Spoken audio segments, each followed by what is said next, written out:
I'd like to call this meeting of the Northwest Local School District Board of Education to order. Chris, if you'd call the roll. Mr. Detzel? Here. Mrs. Detzel? Here. Mr. Harlow? Here. Mr. Healer? Here. Mr. Unger? Here. I'd ask if you'd all join me in the Pledge of Allegiance. I pledge allegiance to the flag of the United States of America and to the republic for which it stands, one nation, under God, indivisible, with liberty and justice for all.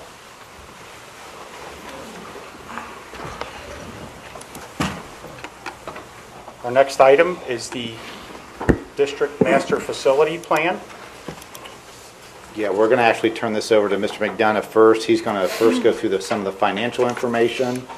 I think he passed out a packet for everyone to look through, and then we also have some additional information from the architects as well. Good evening. Can you hear me okay? Yes. Okay. As a prelude to the architect's presentation, I'd like to review the funding parameters for a bond issue, and then take a little bit of a look at the timeline that you're facing if you're considering doing something in May. I'm going to be like everybody else, see if I can figure out how this thing works. Not that part. Initially, I'm going to talk about the assessed valuation and the debt limitations. For tax year 14, which is district's collection year 15, the estimated assessed valuation that we have been working under was a reduction of 2.5%. That's what was used in the 5-year forecast that the board adopted back in September. The actual valuation came in 3.3% less than. So we have to make some adjustments to the assessed valuation. So for purposes of the illustration, the assessed valuation for the district will be the $1,429,000. I guess I'll put it up there, it'd be easier to see. $406. Okay.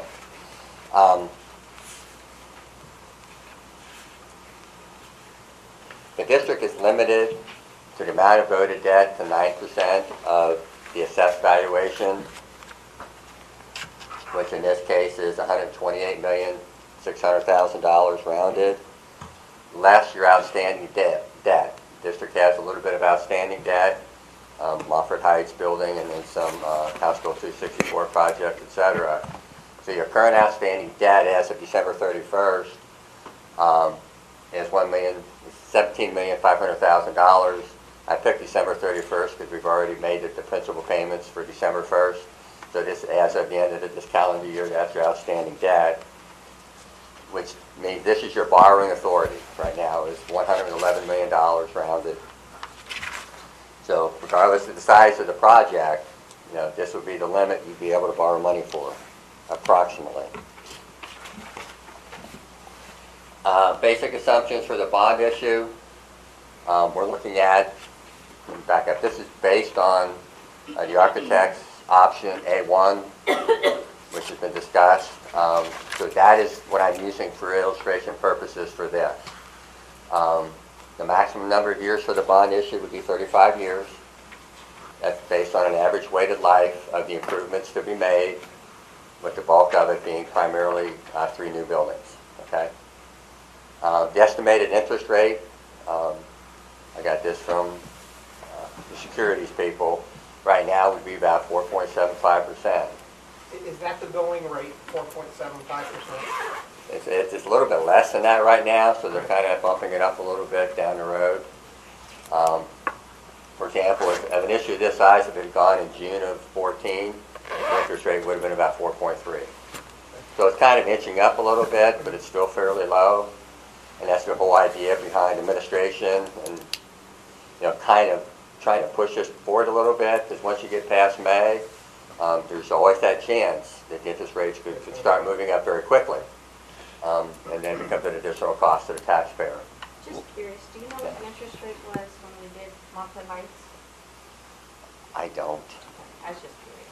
but it wouldn't surprise me if it weren't higher than this. Right. It almost certainly was. I would imagine it's higher back in the late 90s. I don't know. 2000, 2001 you did that, or? Probably in the 6 or 7 range. 97. 97. Yeah, 96, 97. I would want to bet it's higher, it was higher than this. Oh, yeah, definitely. I would, Okay. So using the debt limit of 111 million, your finance committee that's been kind of working through this whole process made a recommendation that the district not incur any debt higher than 80% of the actual debt limit, which kind of puts you in the $90 million range as a rounded number. So the issue size for $90 million would be about 3.34 mils. I got a couple other illustrations here. Something's not working. There we go. I picked 88 million because it's fairly close to the architect's estimated total cost for project for the A1 option. That would be about 3.26 mils. And then just to pick out another number, a little bit lower number, 70 million, which basically would cover the cost of if you did the 3 new buildings and maybe a little bit some other stuff. That comes in about 2.6 mils.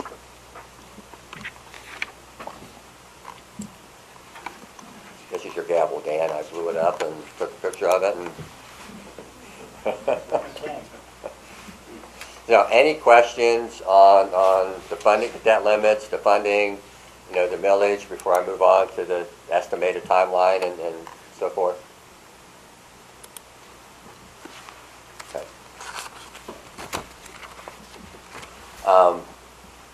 The schedule of events, these are activities that the board's going to have to seriously consider, getting accomplished, by these meeting dates. Number one, for next week's board meeting, we need to determine a not to exceed amount for the bond issue. It doesn't have to be exactly what you settle on. We could say the not to exceed amount could be the full voted limit, 111 million, if that's what you wanted to do, and it would still be okay for purposes of what we need to do. If you want to set it at 90 million, we could do that too. We just need to put a number in that's not going to exceed our 9% limit, because then we have to use that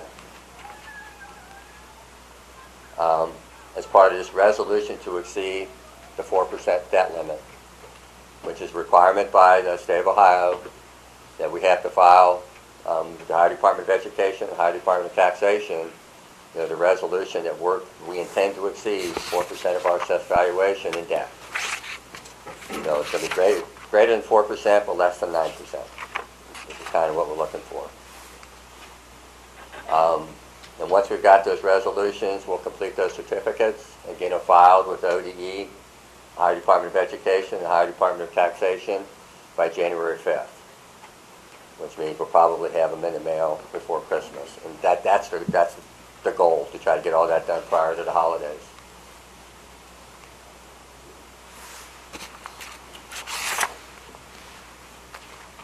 And that's what item number 4 is, just simply submitting those certificates to ODE and ODT for purposes of the ballot consent, which should not be withheld. Moving on to the January 5th board meeting, and I'm getting a little ahead of myself because we have the next item on the schedule actually is to approve the meeting schedule for next year, but this is assuming that we're meeting January 5th, which I think you pretty much have to do to keep the May option possible. Now we have to get fairly specific. We'll need to know the exact principal amount of the bond. So for January 5th, if the options they present, what your options are to select, you're going to have to make a decision, and we're going to have to get cost numbers, and we're going to have that pretty definitively for January 5th. The next items 2, 3, 4, and 5 were resolutions that we'll have to do, but they're not, I wouldn't consider high priority, but we do have to do them.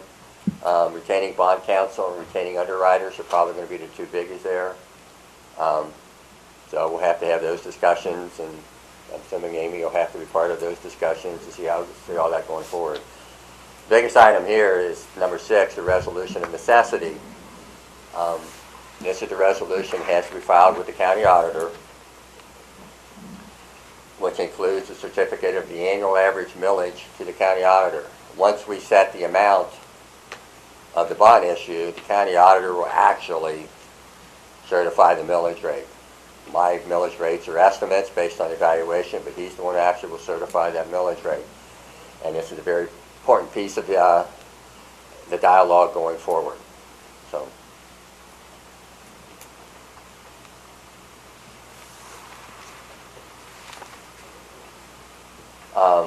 Then on January 20th, it's a Tuesday, not a Monday, because Monday is Martin Luther King Day, so on January 20th, hopefully by then we have all the information back from the county auditor. He's assured us it only takes a little less than 2 weeks once we file it with him, so we should be able to get the information back.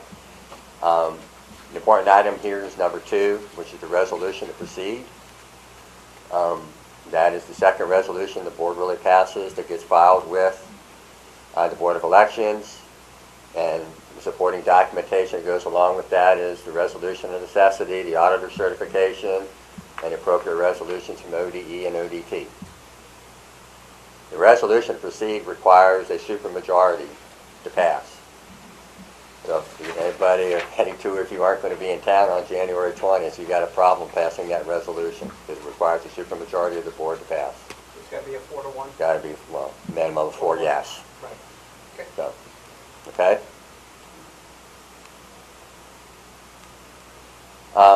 Other consideration, there was some talk about, and this may be a very serious consideration, about combining the bond issue with the operating that's due next year. The operating is 4.52 mils. Basically combining the two millages so the net effect is no greater of a millage rate on the taxpayers. So this what we're trying to do here is, okay. So if we pass a $90 million bond issue, it requires 3.34 mils. The renewal is 4.52. That leaves the remaining 1.18 mils for operating. And these are, going down the road here, 88 million and 70 million. So you can kind of see what's remaining to the operating. And I'm suggesting that some of the money has to go to your operating from that 2015 renewal in order to make your 5-year forecast last maybe after 2019, 2020. And it also assumes that the 2017 renewal is renewed in full. Okay? If that's the case, what does that do? If we say we do this 90 million, just using that as an example, and combine those, what does that do to people's property taxes? It's just Compared to what their, if that renewal got renewed. it should, well, a little bit of a caveat here, and I don't want to get over everybody's head a little bit with this. If you were renewing the emergency at full 4.52 mils and not doing anything with the bond issue, obviously the tax rate stays the same. Right. Everybody pays the same amount of property taxes. Tax rate. Tax rate, excuse me, tax rate. Because you understand that an emergency levy is a dollar levy. So the amount of the millage rate can fluctuate both ways depending on the assessed valuation. Because the voters have said, we're going to approve X number of dollars. That's what an emergency levy does. It's the same thing a bond levy does. In other words, if the values go up or down, then the millage rate is adjusted accordingly to ensure that enough principal and interest is generated annually to cover your P&I payments. Okay.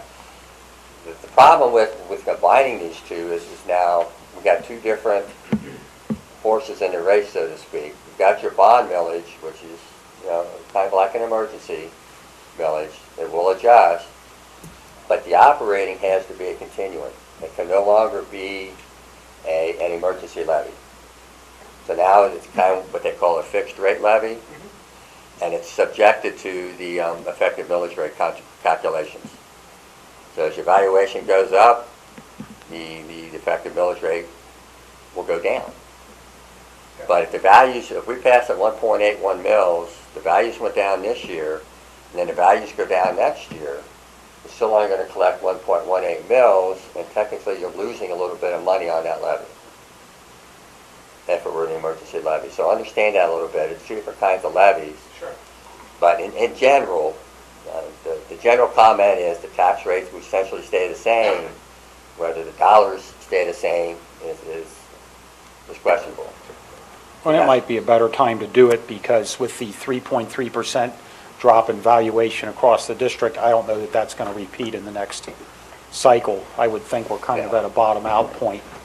And I don't either, and your forecast shows it increasing, over the next 4 or 5 years. Right. Not dramatically, but the forecast still shows valuations increasing over this year, only by about 5% in 2019. But it's not going down anymore, it's just incrementally going up a little bit, so. And I would tend to favor keeping as much of the remaining millage available for operating so that we don't do a big project, whatever it ends up being, and then end up with no operating money. So that's why I was kind of leaning towards the smaller size projects so we wouldn't cut into our operating fund so much. Well, I'll move on. I actually have a little bit of a spreadsheet that kind of shows what the 5-year forecast looks like, just using the 1.18 mils. So, so the operating, these are the dollars that are generated. 1.18 mils would generate about 1.6 million. 1.26 would generate about 1.8, and 1.92 would generate about 2.7. So I did a 5-year forecast, and then I know this might be hard to read, but what I put into this is 1.18 mils, renewing the 2015 levy at 1.18 mils, renewing the 2017 levy at the full 5.15 rate. And then all the way over here at the end, right here, is your unreserved cash balance of just over 20 million, which isn't bad. But this number right here is your over-under. So I predict if we were to take this out to 2020, you still have a positive cash balance, but probably only in the $5 to $7 million range. So you're considering what to do with your next issues, whether it's going to be budget cuts, your reductions, or increased millage. You go back to the voters for more operating revenue. Yes, sir. Okay, if we did the other one where we had the 1.92 remaining in the operating fund, it looks like there's a difference of about a million or so between 1.18 and 1.92. So we could kind of back of the envelope add $1 million each year to our bottom line. Yeah. And then, okay. Exactly. And then, but because that would affect our cash flow, it'd actually be adding an extra $1 million for every year. Right. Okay. Exactly. But you're talking 20 million less and, Right. And it's a dynamic, we're putting in your laps, so to speak. And talking about valuation, I would think that by us making this investment in our building, it's only going to help the valuation, and hopefully bring more people into the district, at least prevent people from moving. That's the theory. I've never really seen any concrete evidence to that, but that generally is the theory, that you improve your buildings, you improve the technology in your buildings, the district becomes more attractive, for individuals that want to bring their families in and have them educated here, certainly.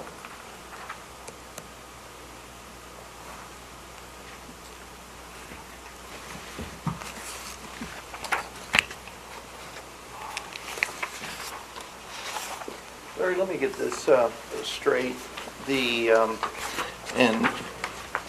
I wasn't at the last meeting, so this is a little bit, you've sent me the stuff, but without having been there. So we've run the emergency, so running it again, it would be continuing, it's a permanent, the operating part, but where I'm lost is, with the bond part being 35 years max, does that expire then in 35 years? Yeah. Or, okay. Your amortization schedule would be set up, so 35 years out, the last P&I payment is made. Okay. What, Which is pretty typical, you know, for bond issues, especially when you're dealing with new building construction and stuff. is it 35, is that the usual number of years? It's a weighted average, and the best way to look at it is if you're just looking at the new buildings, the weighted average for a brand new building, assuming that you've got some new furniture and stuff in it, is historically 37 years. But we've got a combination of new buildings and renovation, so that's why we backed it down to 35 years. But it could, I mean, if you wanted to do it over 30 years, you could do that. It's just it raises your millage rate, so you have to pay it off faster. That's what that. Let me clarify one thing. With the bond issue and the operating, when I said the operating has to go as a continuing levy, I'm assuming it's a combined question. The bond issue and the operating are on one ballot. Right. It's up or down for both. If you were to split them, then you could do the operating as an emergency levy, just like it is now, and then the bond issue is bond issue. But I would not recommend that, because generally, your lower one passes and your higher one fails. But if you get them combined, then the operating would then have to be a continuing levy. Larry, one other question. And I don't think it's going to make a big difference in the scope of things here, but if we were to, let's say, the public would be amazed if they actually had a tax reduction, if it's just to go out and buy pizza for the family. But if we were to make it like 4.42 mils, how much would that save a family? I just think the signal that would send that this new thing is less than what they've already approved. I can already see it on the signs, actually reduces your taxes. Of course, if they voted it down, it would reduce their taxes even more. But like a tenth of a mil, save a family 15, 20 bucks, If that. if that. I mean, it's possible. I'd have to sit down and take a look at it. Yeah. Off the top of my head, I can't say. So. But I know in Green Township, we just had a police levy for like 2.3 mils, and that raised my taxes on kind of an average house, $250. So, at least in Green Township, which is different than Colerain Township. well, it's also going to depend on the valuation of your house. Yeah, which is down from what I paid for 10 years ago. But that's just something that, I'm not saying we have to do that, but I think it would We be can try and like, calculate that out, and I'll send you guys an email about it tomorrow. Well, and that's the way those are sold. yeah. Yeah. I mean, I just think that public would be like, wow, my taxes are going to go down. I think it'd be a shoo-in. I mean, I just think, it would be an easy sell. Well, it looks here like, just off the top of my head, a mill raise is about 1.3 million. So a tenth of a mill would be about $130,000. A tenth of a mil. Would be about $130,000 savings. Divide that by all the families. By all the families in the district and all the I still housing, think that- that's, In all honesty, I think the key is if the five of us are unanimous, it's going to go much further than saving somebody one pizza for a year, if it would even be that. The thing is, if it doesn't raise taxes, but you're getting all these new buildings, I mean, to me, that's going to be a pretty easy sell, as long as we're all out there promoting the same thing. What makes it hard is when we're not. Yeah, I'm with you on that, Pam. I just thought it would be a novel thing for when somebody's taxes went down. I can't ever remember that happening in my lifetime since I've been paying them. But, it's not something that would make me not want to vote for the full thing. It just was a question I had, so. Well, I kind of look at it two different ways. One, you're doing your bond issue, which is going to improve the facilities in the building. And the other one is you're doing your renewal, and you are reducing what you've asked the voters for in the past on that renewal alone. They're going to look at the bottom line now, don't you think, Larry? Well, yeah.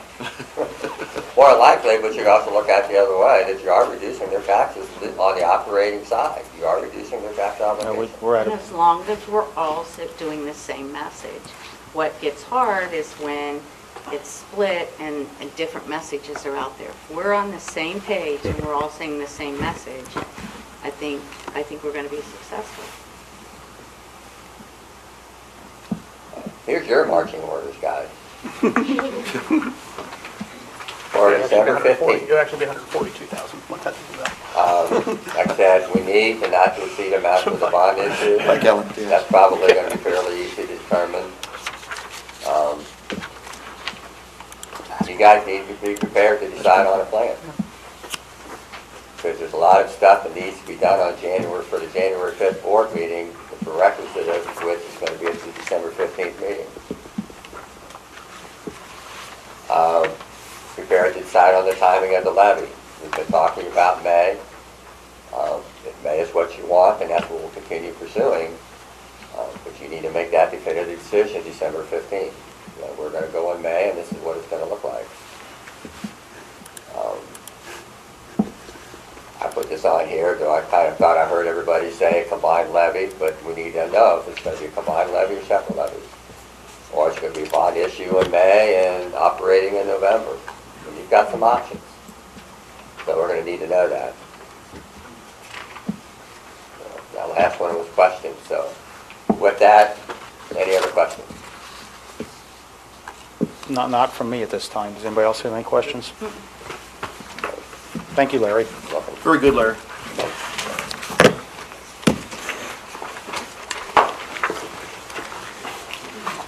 Part of the discussion last week, or last meeting, was about the renovation pieces of it. So we looked at plans A1, B1, and B2, and we kind of effectively eliminated B2. But in A1 and B1, we had the 3 new elementaries, and we had the renovations to the remaining buildings. And then the one plan had the possibility of renovating Northwest into a freshman school and changing Colerain into a 10-12 building. So what we asked the architects to do is bring back some more specific information of what that initial renovations would be, of what they're saying would be in the first 5 years. So they have I printed off a copy of it for you here.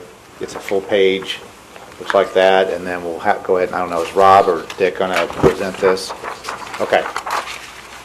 So this gives you a little better idea before our discussion of what exactly we get with those first 5-year renovations that they're suggesting. What Andrew would like us to look at are some of the details of the specific categories that are included in the 5-year renovation plans. And as we have mentioned previously, and especially true on the elementary renovations, it's important to get some of the items on board right away, which will make the building warm, safe, and dry. And so that is the roofing items. We've identified those through the assessments that we did, and then the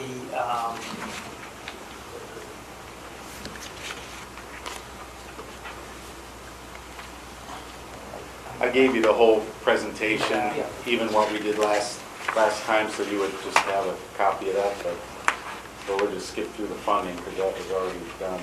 And then we have all the sheets for the buildings. We won't go through all of them, but. Okay. We got the mic on? You need to see. Yeah, we like it if you use the microphone, that way the feed gets picked up on it. Okay. Can you hear me now? Yep. So this is an example of, I believe this one's Colerain Elementary. Yeah, and on Colerain Elementary, we looked at roofing, as I mentioned, and started there. Now, this electrical with the $3,000, we would add to that the electrical items that are minimally needed to do technology. So the electrical items for, in particular, Colerain Elementary is significant. That's a separate line item on the chart that we gave you before. But you can also see the windows, and the reason we look at windows first is that they have a payback from an energy standpoint. So that one we would do first. Structure, walls and chimney, that is a lot of masonry work, and for those of you that are familiar with a building, there are some things like that. It's an older building and it has parapets and it needs a lot of work on that particular category. Moving on down to some of the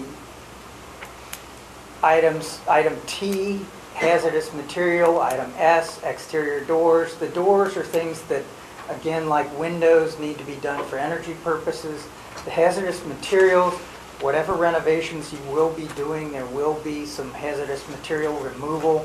I took the category as a complete category. Life safety is for enclosure of stairwells.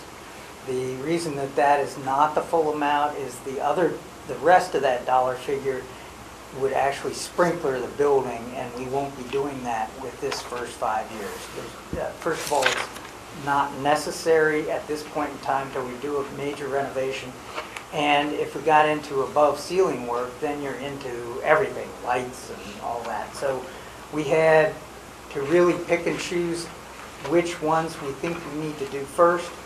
And so the life safety enclosure of the stairwells is the one on the first 5 years list. Colerain's a great example to go with because it is one of the older buildings. Building like Montfort Heights, well, if you want to advance it to one of the next ones here. Montfort Heights, there we go. You can see that because it's relatively a newer building, we are doing much less work to it. It needs less, frankly. It's in great shape. You all have a nice building there, and it needed some windows, and there's some structural issues with it, but for the most part, it's in good shape.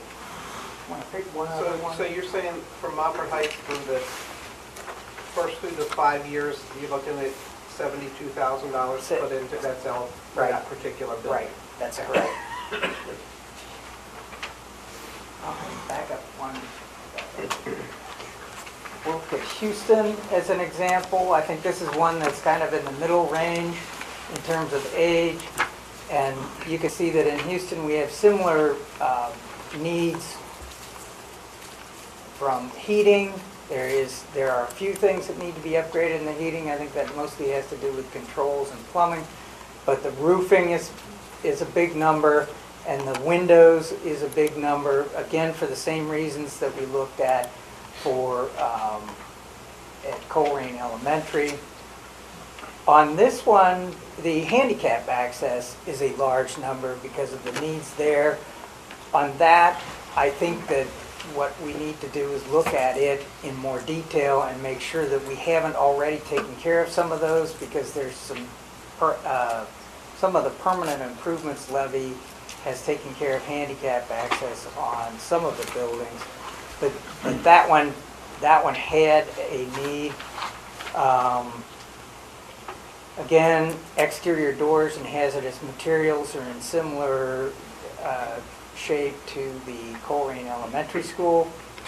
And on this one, site condition, and I think that one is one where we were looking at the parking situation and bus drop-off and the needs of that as we bring that up to speed. So if there are any questions about those three or any of the other buildings, those are three that I would pick out as kind of a They're all pretty similar. it's the very newest building that you have in Montfort Heights, the oldest one you have in Colerain Elementary, and then Houston is in the middle.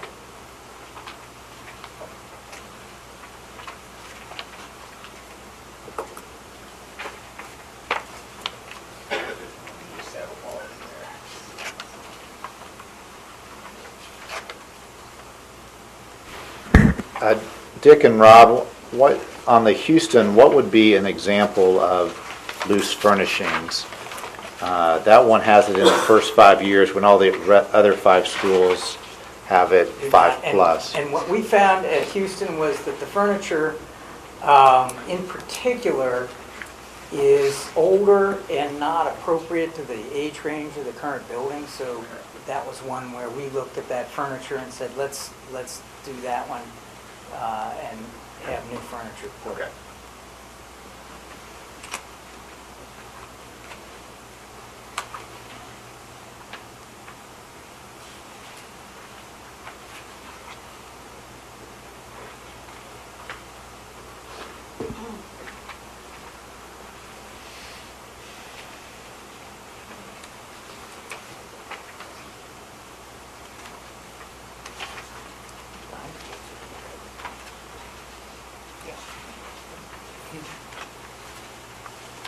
And then we have the, the master plan options again. We still have the 3 in there just for your review, so you have the whole presentation. But here, the only thing that really changed is in the demo and the vacate category there. You have the demo of Pleasant Run, Struble, Taylor, and Beavis, and then we show vacating Weigel and Welch, and you would determine what you're going to do with those buildings.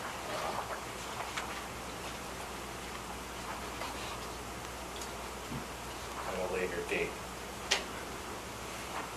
So again, we have them broken down as you saw before, so you were talking about 70 million, that, I broke down each category, so the elementary schools, with the 5-year renovations brings you to that 70 million, and then, of course, adding the others.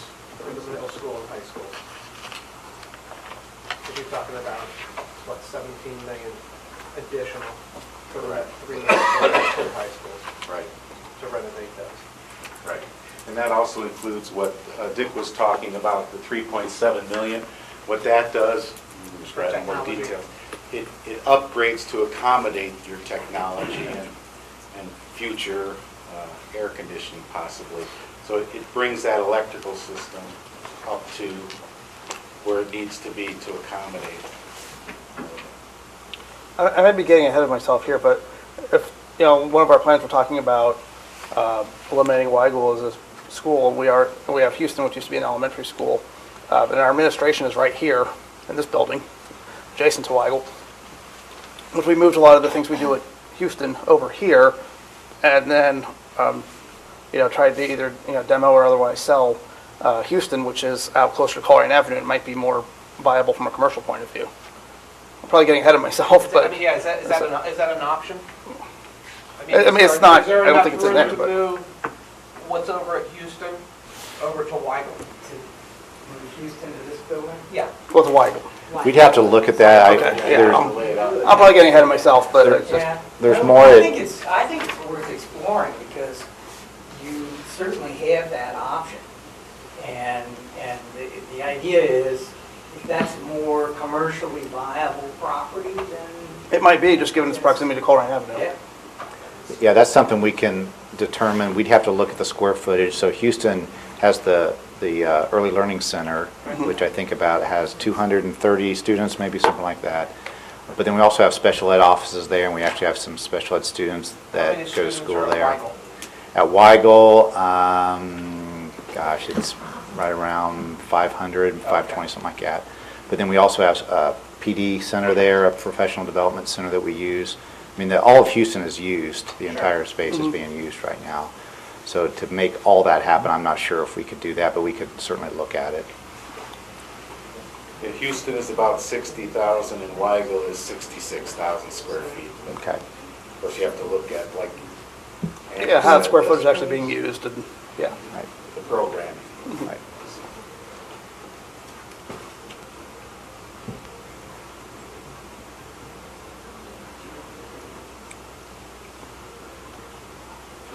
Any other questions from board members for the architects? Not at this time. Okay. So I think at this point, we need to move into a discussion about 3 plans. We have the A1, B1, and B2.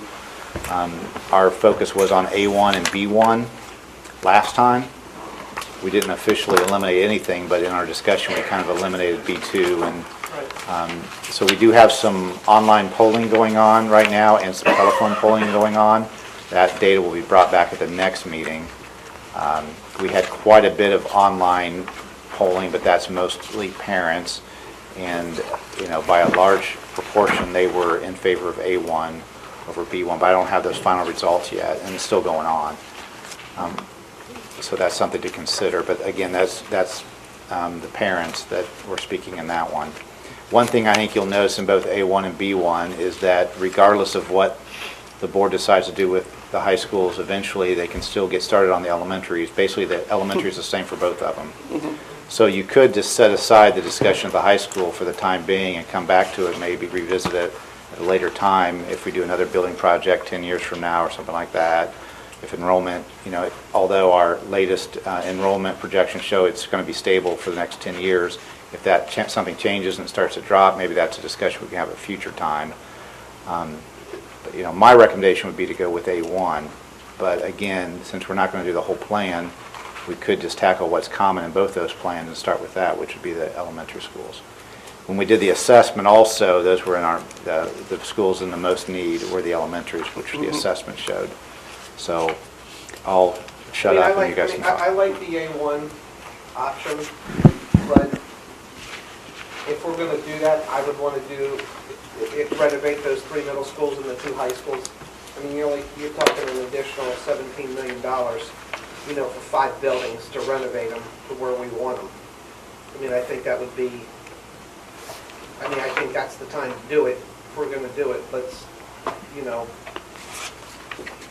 it's the time to get the work done on it, I think. I mean, the elementaries, I think, that's a no-brainer. We've got to do something. They're in such poor shape. We're going to go from 13 buildings down to 11, overall. One thing, Andrew, I know you guys knocked out the B2 last time, or kind of ruled that out, but, as the one board member from Green Township, B1 just simply, I think, would not be popular for, I live 100 yards from the Oak Hill School District, and to drive from West Fork Road to Northwest High School, wild horses couldn't make me do that. And I think you'd have a riot if we even talked about that. Now, if it was, Colerain Middle School became a 9th grade school or something, I know that's not one of our plans or options here, centrally, I think that would fly, but I don't think anybody's against the 9th grade school. It's just that is a mile from Butler County. Yeah. And, Further than a mile, Chris. well, it's far, Pam, from my house to Northwest High School. But from Colerain Elementary to Northwest High School is probably less than 3 miles. And I'm not saying which one for, but you're exaggerating a tad. We live further than a mile away from Butler County, and we're past. Well, I don't live up there, Pam. I don't know the streets like I do It's not- down, but I know it's a fur piece. Check the kids who go to Fairfield High School and how far they go. Well, You're talking 2 or 3 miles. It always cracked me up when the kids talked about it. It literally, from our house to Colerain, is what? 6 miles. 6 miles. Yeah. So it's Well, not huge. my nephew does go to Fairfield schools, went through the freshman school and the high school, and I'm just saying that, realistically, I think you'd have a lot of unhappy parents. I agree. That's probably being reflected in our polling results. That's why the early returns, but whether it's 1 mile, 2 miles, or whatever it is, I know I go by time, I don't go by miles. And there's no good way to get from Montford Heights, Green Township to Northwest High School short of, going the back way to 275 and over and cutting over Civic Drive and all that stuff, so. That's a nightmare in the morning. My wife goes to work that way. Yeah. Having had an outside firm come in to look at this, so we have some outside eyes offering these opinions, and looking at what they've come back with, and thinking about not cutting too much into the operating dollars that would be left over if we were to run an issue at the same millage rate so that it didn't affect the folks that are paying for it. My opinion would be to go with the elementary school component of it at this time and not bite off more than we can chew or we can handle. And so, speaking as one of the 5 of us, that would be where I'm at on it. So thank you. I would just say, based on, and none of us can say what the interest rate's going to be, but it seems that this is probably the least amount, the cheapest way we're going to be able to borrow money. I don't think it's going to get any cheaper. And as the interest rate goes up, so do construction costs and so on and so forth.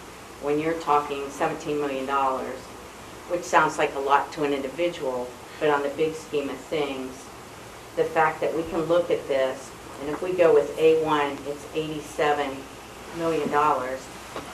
That's still under the $90 million. The fact that we could get all this done and still tell our taxpayers that this isn't going to increase their taxes and every single student in this school district is going to benefit. Because kids that are in 5th grade now won't see any of this because they'll be going, or probably kids in 3rd grade now. By the time these buildings get done, they're going to be in middle school. If we don't start renovating the middle school and the high schools, the families that have any kids from 4th grade on won't see any benefit to this. We'll only be doing the elementary. I mean, I think we really should think serious about, we have an opportunity as a board to really make an impact in this district that benefits all 11,000, 10,000, 9,000 students that we have, and still be able to look at the voters and say, we're going to do all this, plus we're not going to raise your taxes. And we're going to impact every student in the district. I really think we should consider it. I mean, the middle schools really need renovated. I mean, yes, our high schools, we've done some stuff with the blended learning, but our middle schools really need that renovated. There's a thing, and well spoken, Pam, I hear what you're saying. There's a thing that, I walk my dog a lot over at Coleraine Park, and I was telling my brother about the plans where we were walking there 2 weeks ago, and he said, let's go over and look at the cornerstone of Coleraine Elementary. That cornerstone is 1923 on that building. And I mean, we're approaching 100 years, and if I was a person living where, in that area, Pool Road, and I see a school that was built in 1963, I think, Pleasant Run Elementary, 62, 63, right around there. Right. And my school, and they're getting a new one, and my school was built in 1923, and I'm getting a renovation. I don't know, it just seems like we were looking at it, we were trying to count how many times it's been added on based on the brick color, and we figured 4 times. Probably. Yeah, and I mean, again, it's not one of the options here to replace that, but it was well built. it is well built. That's the thing. Yeah, Compared to the other ones. Well, it's got the fallout shelter sign still on it. That's where you want to be. There's two things If with the big one Coleraine now. One is the location. It's difficult to replace that because it's landlocked and there's not a lot of space. The other is, when we did the assessment, it actually came back as a low percentage because it would actually renovate very nicely, just because it was so well built and compared to some of the other elementaries. I forget the percentage, but it was in the 60% range to renovate versus replace, where the others were, 80, 90%. It's just like the houses built from those eras too. Yeah. You go to Price Hill, you go to Westwood, you go to places, you see beautiful houses that have survived from 1823, and then you go to other parts of town with homes built in 1963. And I grew up in a neighborhood such as that. And I was born in a home that was built in the 20s and grew up in a home that was built in the 60s. And the home that was built in the 20s is done a heck of a lot better than the home that was built in the 60s. It's just the way everything was just built, kind of mass produced. Chris, But sorry. That's but okay. Even with your point with the elementary, and because of the reasons that have been shared, all the more reason Coleraine Middle is sitting there, that's older than all the other buildings. And if we don't renovate those middle schools, I think that would be hard too. We're not doing anything for the people in that area. We're not even touching the middle schools if we don't address this. If we at least renovate the middle schools, our middle school customers are going to see that. I mean, Coleraine Middle's, how old is it? Probably the 30s, I think that went up in the 30s. I don't know. Our middle. I think if we're going to do it, we should do all the schools, and like Pam said, have everybody benefit from it. We can still come in under the 90 that was recommended by the Finance Committee. Dan, didn't you have a concern about raising the debt level? I don't think the 90 gets us to that point. Oh, okay. Gets us to 80%. No, my concern Just some is space getting there. too much into our operating dollars and completing these projects, and a year later going, wow, we're not bringing in the operating dollars, and now we need to run yet another issue. We're just at a really unique point in time where this is even a possibility to do this without raising tax rates. And we can sit here and talk about all the things we want to do, but none of it's going to mean anything if it doesn't pass. And I know the district's not built anything in the last 17 years, and if we can start out with the elementary plan, and this is just one person out of 5 speaking, and we get that done, then great, we're heading somewhere, and not biting off more than we can chew. We still got our operating dollars coming in. We're not going to have to come back in 18 and ask for something more because of what we did in 15, and that's just my opinion of one. So just to clarify, what you're saying is just building the 3 elementary schools and renovating the elementary schools at just shy of 70 million, is that what Well, you're saying? as it's laid out here on this Okay. memo from Larry, yes. Okay. I mean, that's just Dan's opinion, everybody Right, else just- needs to just voice. one. And Yeah.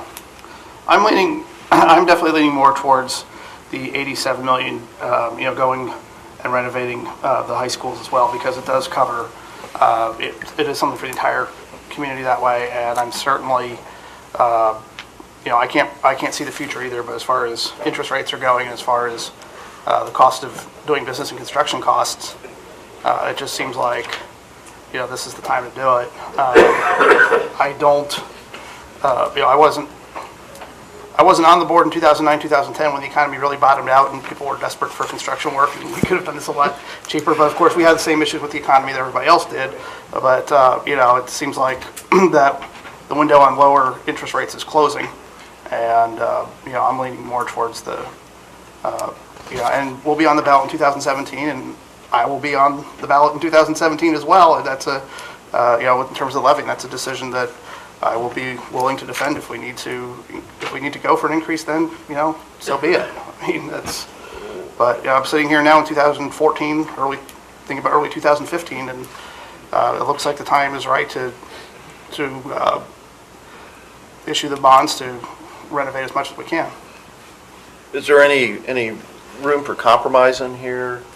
I don't know, what do you think? Well, I personally, my brother and I we walked that whole building, walked around them several times, and we were both commenting how unattractive they were.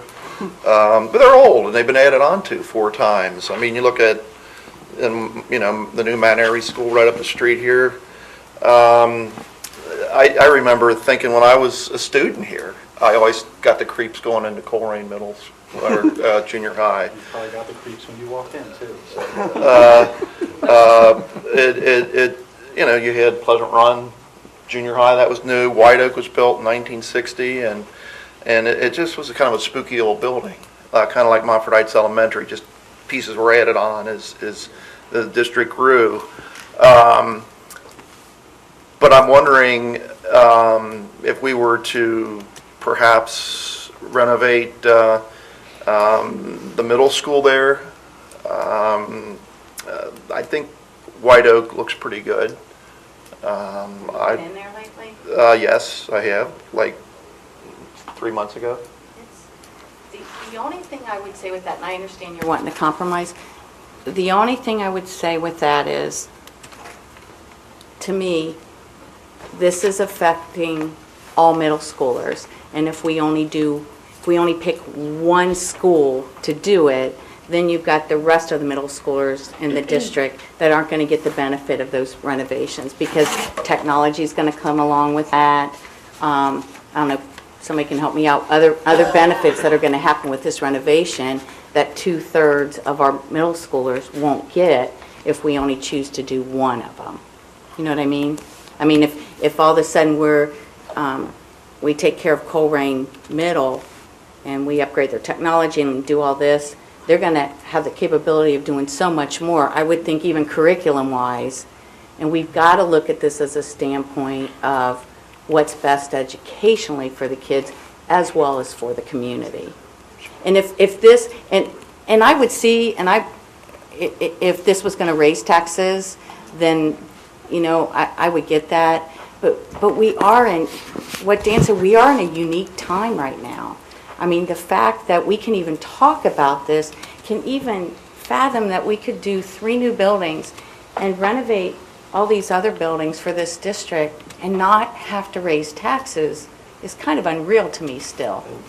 And I just think we could come together as a board and come together as a community and really, really make an impact for this district. And, I mean, we've got the 5-year forecast. We see where we are. I don't think we're putting ourselves in a position, I mean, that we've had a finance committee that's worked on this that has said no more than 80%, which is 90 million. This is coming in at 87 million, so we're even less than that. We're not even pushing it to the 90 million. I just don't think there's going to be a time better than this to go for it. Pam, I concur. The interest rates, it's not that I'm some fancy, big-time investor, but I've been kind of watching, mainly for my mom, and I have seen that they are starting to go, what was 1.2 is now Yeah. 1.7. Right. On savings and so forth. So yes, I agree with you on that. I'm excited the fact that we're even all talking about this, that we could really actually leave here tonight, that we could all agree on doing this. And I think if the 5 of us are on board, it's going to be huge. We are going to make such an impact for this district and this community by this board coming together for this. I mean, look, we wanted a different architect firm to come in. We did that. They've presented, done a great job with it. We've had committees. We've had a finance committee who has gone over everything, making a recommendation of what they feel like we should or shouldn't borrow. So we've done all that. It isn't just a couple people making a decision. Can't say same old, same old. I mean, we've done all that. That I think, I just think now's the time, and let's get behind this and get together and get working on it. And all of us work together instead of working against each other. I mean, this is going to benefit. I don't think we're working against each other. No, in the past. I But think we've come to a very, I mean, we're talking about, we're splitting $17 million, we're like $17 million part of this. I mean, there was a time when it would be like $200 million part of it. Right. Right. So, And in the big scheme of things, and again, personally, sure, 17 million, wow, might be 100 million to me personally, but for the district, for 4.75% interest, I don't know if this helps any, but when we look at our 5-year plan for our permanent improvements, if we don't get renovations for all the schools, it's eventually going to cost me more money down the road because I have to put projects off. So passing this and going with the renovations plus the new buildings would take the pressure off the PI funds, where you have to guess at which roof is going to collapse first or which electrical system might go down. It's not that will, but That's a it's good going to take a point. lot of pressure off of when we decide how to do and rate things in terms of importance. They all need electrical, but it also frees up money where technology-wise we can get our other elementary school caught up to where our middle schools and our high schools are. And that part would be very beneficial also. that's a great point, too. One other thought on this, and I appreciate your comments about how far we've come in the past year as a board, Pam. There's been a lot of changes, and I'm glad we are all 5 on the same page talking about these things. With this 2015 operating renewal, the renewal of the 2010 levy, we're able to look at that and, take some of it out and devote it towards building projects, yet leave enough remaining millage for the original intent of the levy in 2010, which was to keep the district operating. I just wonder if when the other renewal comes up in 17, if we'd be able to look at that millage at the time and find the other money to do the other things. But- That way we're not, it's just Okay, my I'm idea. sorry. That way we're not, we're looking at this chart, and this could be amended or changed, or we could change the amounts, but it shows 1.92 remaining mills to operate on. When that 17 levy comes up, we're pretty much committed to keeping it all towards operating then, without the option of maybe doing the other part of this project beginning in 17. And I would say if we knew for sure that, A, the interest rates aren't going to change, which I think all of us, whether we're bankers or not, pretty good chance they're not going to stay like this till 2017, and B, the construction costs are going to be the same now as they are then, and what Todd just said, the fact that why would we want to throw good money into bad and patch stuff and do whatever to get to 2017 to maybe do renovations at the middle schools when we can do it all now, save that money from the PI, and take advantage of the low interest rate?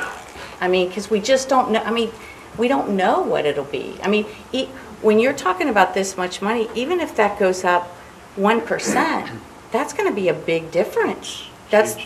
So I think that's really taking a gamble to wait to 2017. I don't think we're going to get the best bang for our buck, where now we are. Now we're going to make this money go further than it probably can ever go. You don't want to ever say ever, but certainly. That's fine. My thinking was a big part now and a smaller part 2 years from now, but I understand what you're saying. One thing to consider with renovations, it sounds like everyone is kind of in agreement with the 3 elementary buildings. So if we're going to postpone doing renovations, the 5 secondary buildings, the board is basically committed that we're going to keep these buildings and we're going to renovate them and continue to use them. So it's one thing to delay building a new building, because you can say, okay, we know we're going to get rid of this building in 3 or 4 years, so we're not going to put money into it. The problem with delaying renovations is you're going to have to do these things eventually, and when you wait to do them, what do we do between now and 2017 if a system does fail because the roof leaked or whatever? I mean, it's a little bit, it's going to ultimately cost more money. Just delaying it costs more money because, materials go up and interest rates, et cetera. But just the fact that you have to do to those buildings, the renovations to those buildings, it's difficult to wait for those. If I could ask, Todd, about how much is our permanent improvement fund? I didn't see it listed on this condensed 5-year forecast. About how much do we? It was 3.3, I believe, 3.3 million. So that would kind of fall in under purchase services here. Yeah, it's not listed on the 5-year. Yeah. Okay. I understand. And then part of that is set aside for technology. Part of it's bus purchases, and then we also have a couple of bonds out of there. We have the House Bill 264, and then we also have the blended learning that we're paying out of there. We have about $1 million remaining a year to spend on renovations, improvements. Two more thoughts I just had as we're talking. And I could be off on this, but when we're talking technology, if we're going to boost up this technology in the elementary, which is going to be awesome, then what's going to happen? Then they're going to get to middle school, and we're going to take 2 steps back, because we're not going to have the technology we need to continue what they've had for the first 5 or 6 years of their schooling. Another thing, Dan, this is something you always bring up. I don't necessarily view things this way, but I know you're big on who the board is and what it's going to be and so on and so forth. It's really hard. There's going to be a board election between now and 2017. So to sit here and let's say do this and okay, and then we'll put the other off till 2017. Well, we have no idea who's going to be sitting on the board and whether they'll be for it, against it, or whatever. The decision is the 5 of us now, not to guess what a board makeup's going to be 2 years from now, 2.5 years from now. Oh, and that's part of why I'm a little hesitant to commit the future folks to $90 million in debt. I mean, if you're not There's a going to... number there somewhere. It's somewhere between, 70 and 90, and that's, like you said, we're $17-20 million apart. Part of me doesn't want to commit the future folks to debt when, a lot of things might change. And one of the things we talked about at the last meeting was 35 years from now, is brick and mortar going to be the way folks are educated? I don't know the answer to that. I know that that 35 years ago, we're a lot further towards off-site educating students, whether it's classes you take online or whatever. And I never want to get away from the human interaction between students and teachers, because a computer can't really look you in the eye and tell if you're getting it. But my hesitation is just not leaving all this debt behind, yet getting something done that the community will accept and approve within existing tax rates. And so we're not that far apart. That's why we're having this discussion. Right. So I still would hope that, and again, sure, we don't know 35 years down the road what education's going to look like, but we can't... we have to approach it like it's going to be like this. We can't sit back and not do something because we don't know what tomorrow's going to bring. We do know that the interest rate this is a good time to borrow money. We know that we've hired a new firm to look at things. They've brought back this plan. We've had committees. We are in a unique position that we can make an impact on every student in this district. And There's a few. Looking here, and I see that on a cost per student basis, And I'm just doing the back of the envelope calculation here, but I'm trying to do this in my head. It almost seems like on a per student basis, our renovation costs are higher at the high school and middle school level, meaning there's a greater need than at the elementary school level. If we're just talking about strict renovation, putting aside the building, just comparing kind of on a per student basis, renovating Coleraine Elementary, renovating Montford Heights especially is going to drag that number down because that's such a new building. But we're just seeing, I'm seeing a lot. It just seems like the need, especially at White Oak, is on a per student basis greater. Yeah, they are. The other thing, if we're looking at, if you take, except we're going to do the things at the top, which is the 3 buildings, there's some other things we can pull out of that big number of 87 million if you want to start looking at trying to lower that a little bit. One the board could consider is putting off Houston to renovate that. There's only about 230 students in that building. It's very sufficient for what we use it for. We've done some renovations to it. That could drop that 87 million down to closer to 85 million if you pull that out of there, and we would just continue to do what we're doing out of the permanent improvement fund. Especially if we end up eliminating the Lytle site and then we have. Yeah. Correct. I mean, there's some possibilities there, and that way it gives the board more time to decide what to do with that programming. Another possibility is the demo to demo Beavis. We could potentially sell that facility and that land as is, and then it would be the responsibility of the new owner to demo it. That could be a possibility as well. Now, the other facilities we can't because we need that land where we're going to build, but that's not a lot when you're looking at the big picture of 87 million, but that's another $250,000. Are we going to need Beavis for swing space? No, this does not require Beavis as swing space. Well, that sounds reasonable, and, with the Beavis thing, I don't know that building's in the condition where some future suitor would want to renovate it anyway. I'm thinking that whoever Right. buys it's probably going to cost them a lot less to demo it than it would cost us to demo it. Right, and we could, if we sell that land, we could determine what's the value with or without the building on there, and we could always just not finance through the bond the demolition of it. We could just pay cash and do that ourselves, a summer, hire someone without it being part of the bond issue. That's another option. So, if you're trying to pick away a little bit at that brings a couple of those costs. That's close to $3 million coming off of the So you're down to Total. 84 million. 84 and change, yeah. And chipping away like this, Larry, in the big scheme of things, what does that do for a homeowner? I mean, that's hard to say because every house is valued differently, but I think those are great ideas, the Beavis and so on and so forth.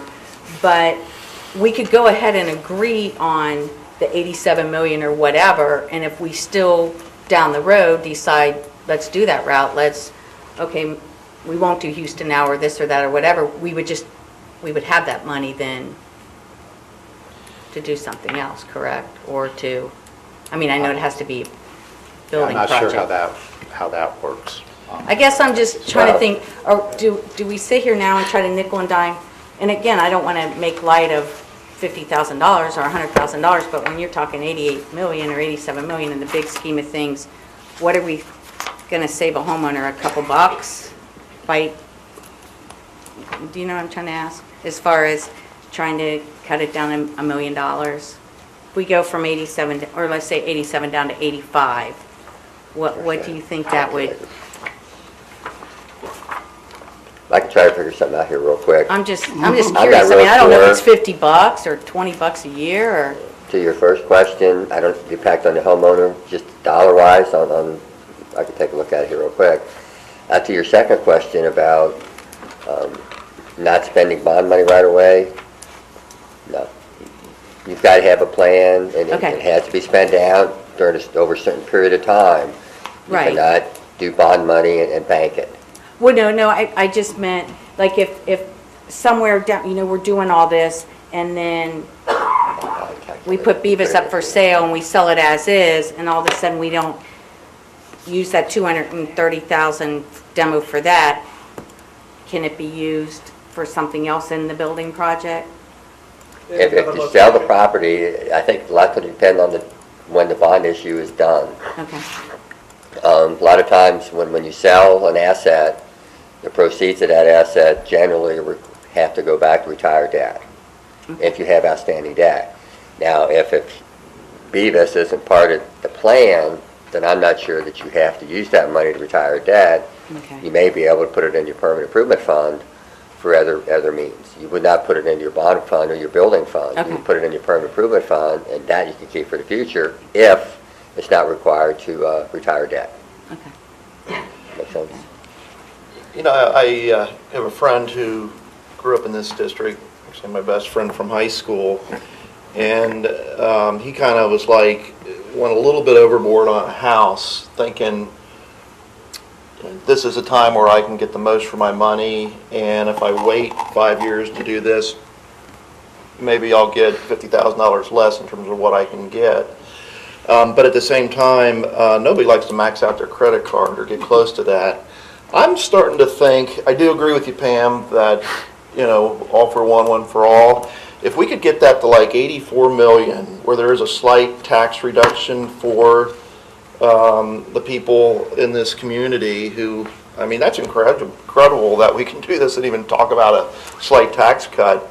But I just think that symbolism of that goes a very long way and lets them know that we have been good stewards of their money, and that's what a lot of us have run on, that we would be good stewards of their money.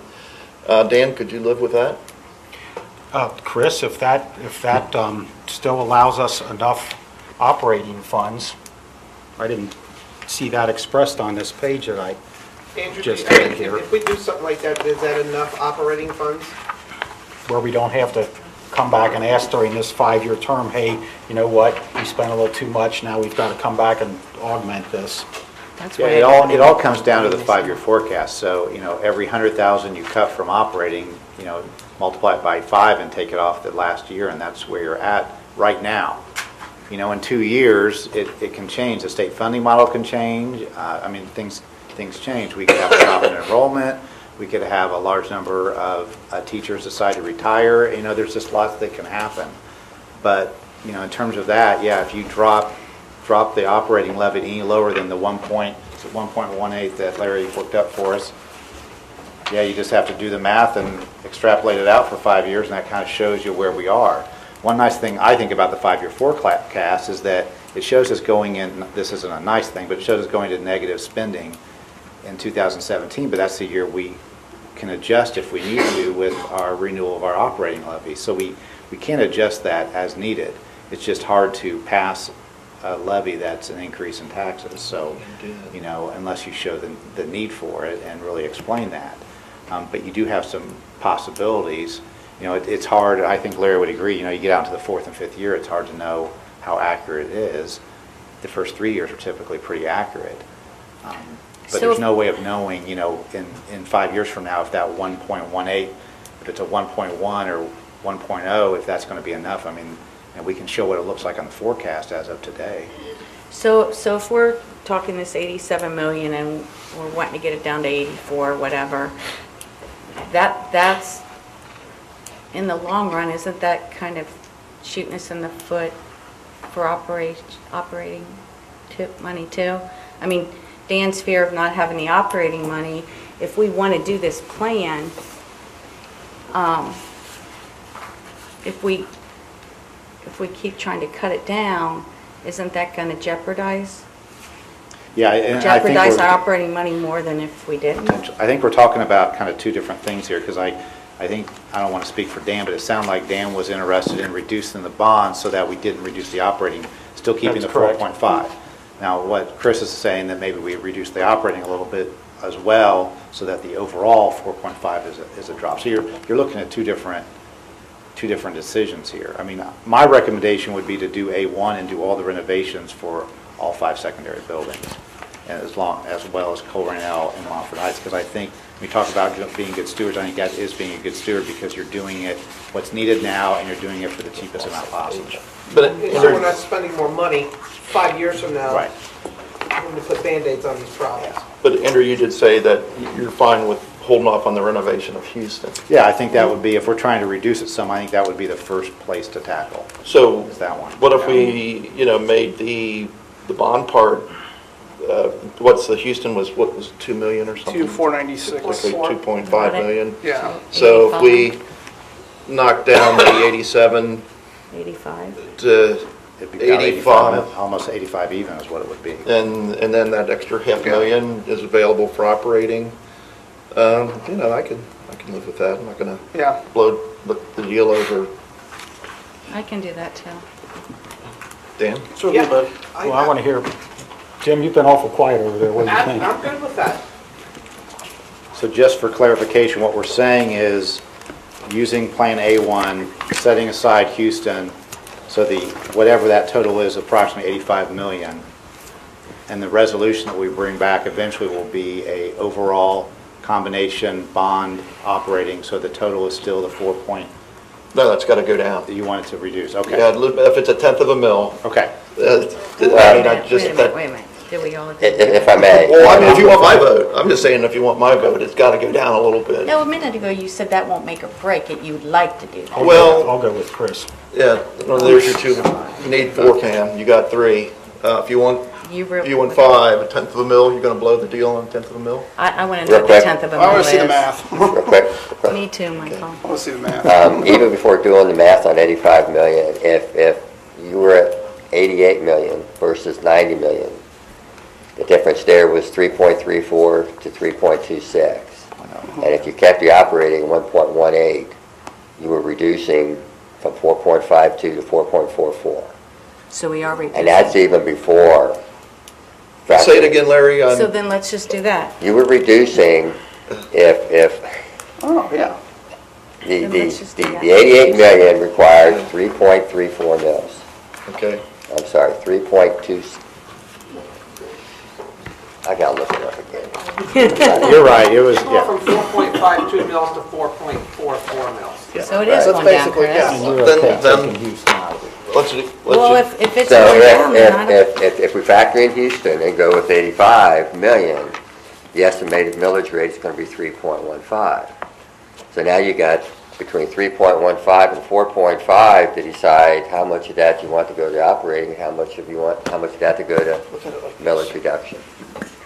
do this and this. And And you can still keep the 1.18, you're still at 4.33, so you've taken it down This plus almost 2/10 of a mil. 26 and 26 is 52. I'm happy with that. You happy with that? Yeah, Okay. There you go. all right. Dan? What's the number, 85? 85. Yeah. is that right, Larry, 85? Yes.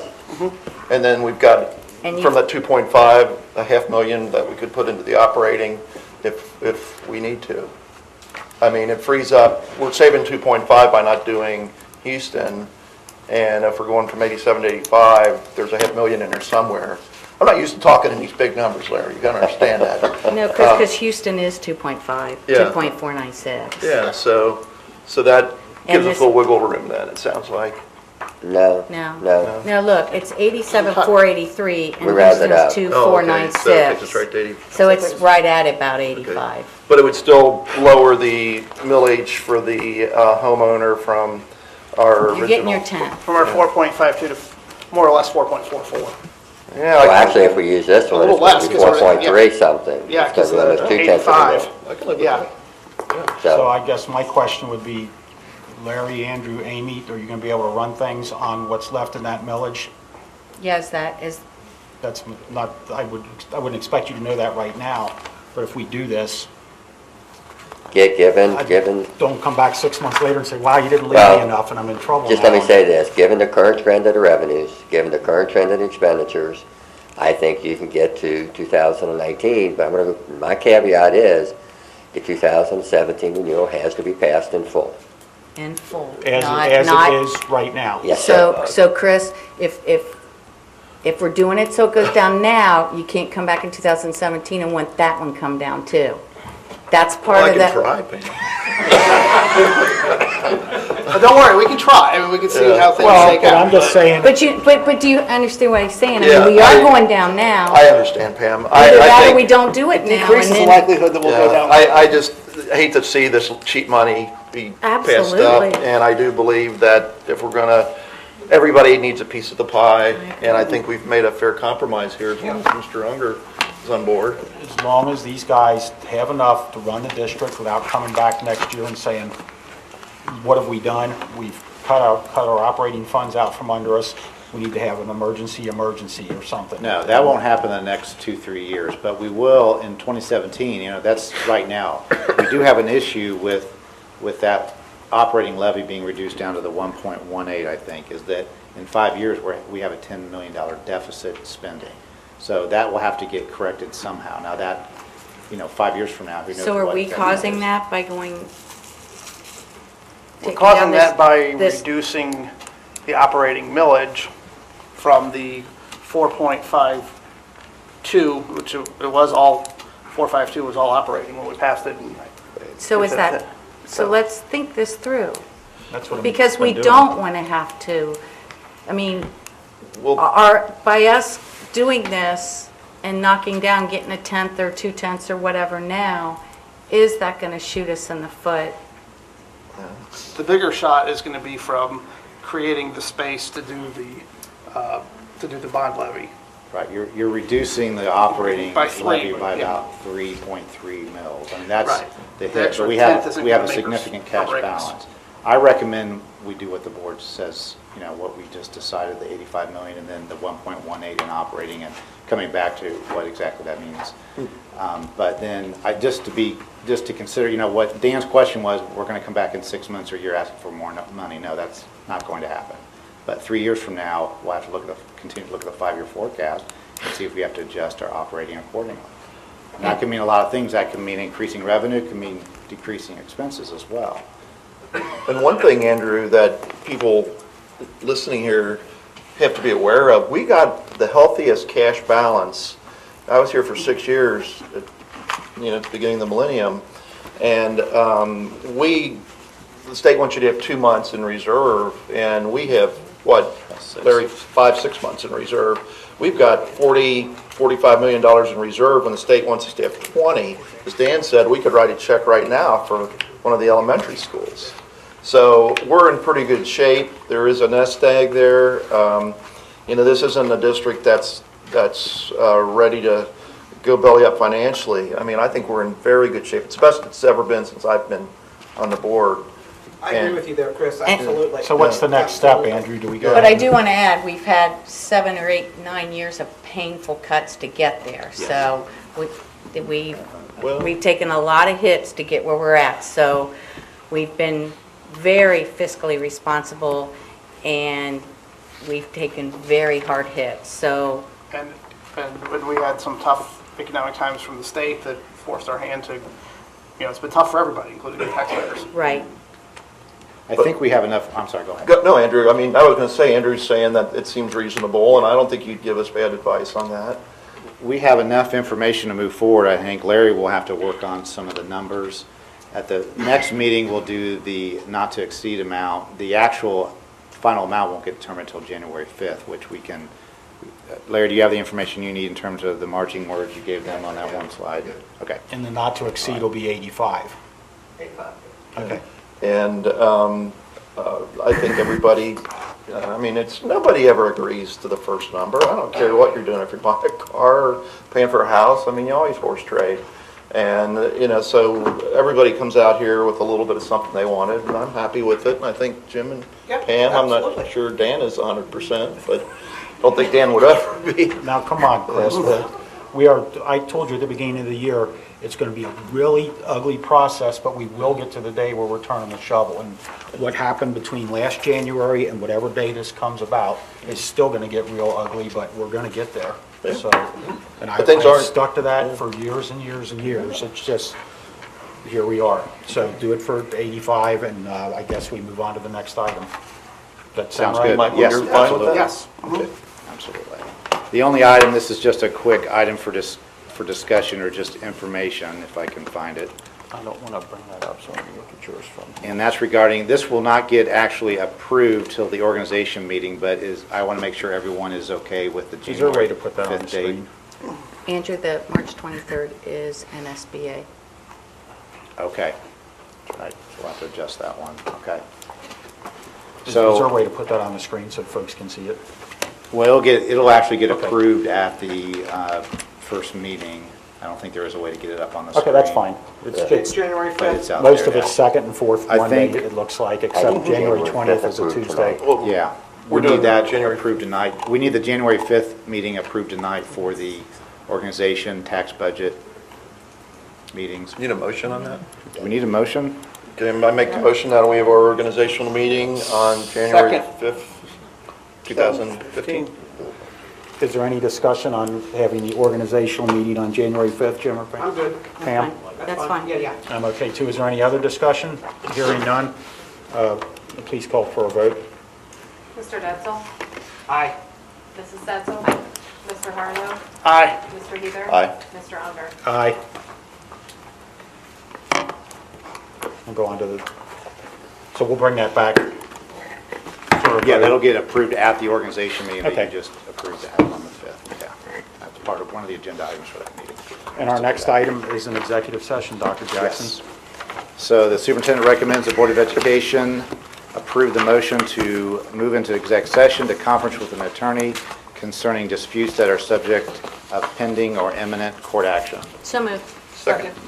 The motion's been moved and seconded. Is there any discussion? Do we want to do board comments? Is that on the, Oh, I guess we don't need them. Okay. Let's do, well, we'll I don't do, think we have let's any. do them now, people are here. sure. Can we do that? What's that? Board time. Can we have board comments after this? Was that on the, We can, go ahead. Okay. You can make your comment. we'll go ahead and vote on this, and then we each have an opportunity to That's make fine. a comment. So go ahead and call for a vote on that, please.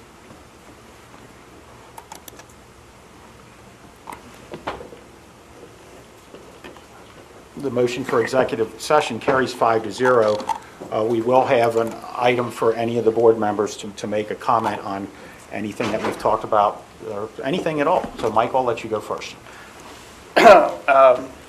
Just want to, again, express condolences to the family of Chris Heather on the loss of his father, Mr. Roger Heather. I was able to attend the service, and it was an outstanding send-off for a great man, and I know Chris and his family will sorely miss him.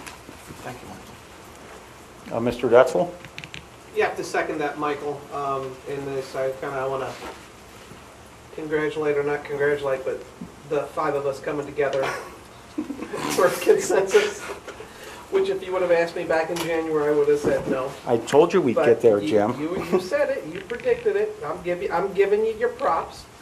So I just want to thank the board members for coming to a consensus, and now the hard work begins. Chris, did you have any comments? Yeah, I wanted to thank the administrative office and fellow board members for contributing the nice remembrances for my father. All I can say is I work in psychiatry and I work with Alzheimer's patients all the time, but you do not know what it is until you live through it. It steals the soul. And my dad at the end, if he had 5%, and he was driving until he was 85, working until he was 85, and the last time I saw him, he forgot how to suck on a straw to take his meal. It's a horrible disease, and but I do appreciate everything and the folks who showed up and the kind words that were sent to me. Thank you, Chris. Did you have anything, Pam? I too, Chris, we were out of town. I apologize. I know how hard it is to lose your dad. And the holidays will be tough, the first of each one. But I just want to say this is the first meeting in a very long time. I'm excited about this. I feel really good about this, and I can't wait to start working on the levy campaign and get this rolling. It's nice to know that all five of us are on board. I think every kid in this district is going to benefit from this. So I thank everybody. Thank you, Pam. I'd like to take a minute and congratulate the LaSalle Lancers on their winning the state football title. It's the school over on North Bend Road, and it just goes to show what a football's important. It's not the most important thing, but the amount of competition you have here in Southwest Ohio with Colerain, with Northwest doing so well, with St. X and LaSalle and the other schools. This is truly a great place for high school level sports and the development of the teams and what it does for the character of the boys and girls who play in the different sports is really awesome. So congratulations to LaSalle. And as far as your dad, Chris, what an awesome guy. I was really taken aback by some of the things that were displayed at the funeral. You know, there's a unique group of people that were born back when Colerain Elementary was built, let's say. And some of those guys that were born between 1920 and 25, none of us have ever been asked to do any of the things that they did. And the picture of him standing around the fuselage of the downed Nazi aircraft is really something, and all those other things. So for that generation of folks who are leaving us so many every day, may God rest his soul. And with that, we'll move on to executive session. So thank you for coming, everyone. There'll be no action taken when we come back to adjourn.